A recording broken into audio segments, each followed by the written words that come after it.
Hello welcome to international TV news channel. ఈరోజు మనం హన్మకొండ జిల్లా ఐలోన్ మండలం ఐలోన్ గ్రామంలో అయితే ఉండడం జరిగింది. మన దగ్గర 4వ వార్డుకు చెందిన సుజాత కుమార్ గారు మన దగ్గరే ఉన్నారు. నమస్తే సార్, బాగున్నారా? నమస్తే అండి, బాగున్నామండి.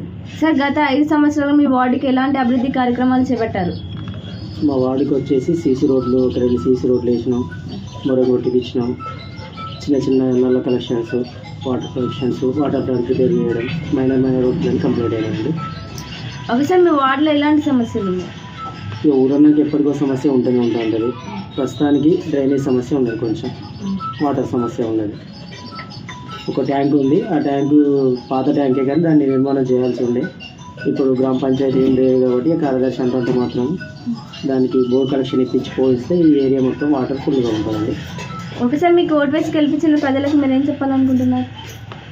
ఏదైనా కొంచెం అభివృద్ధిలో ముందు నడిచి ఇంత స్టడీ వచ్చిన యువకులను ఎంచుకొని ముందు కూడా గ్రామ పంచాయతీ కూడా ఇటు మాలాంటి వాళ్ళనే పంపితే గ్రామం అభివృద్ధి చెందడానికి కొంచెం నేను తోడ్పాటుగా చేస్తామని చెప్తున్నాను.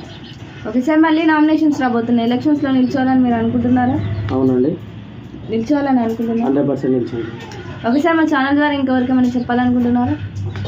ప్రస్తుతానికి నేను 4th వార్డు టీఆర్ఎస్లో గెలిచినామండి. అందరూ పార్టీ ఇచ్చిపెట్టి వెళ్ళిపోయారు.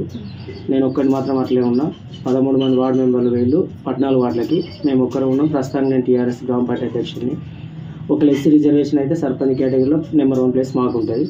బీసీ అయితే గడ్డం రఘువంశీ, కాటబైన అశోక్ ఇద్దరి మధ్యలో ఉంటుంది. Okay sir, thank you. So ఇదండి టుడే ఇంటర్వ్యూ. Thank you.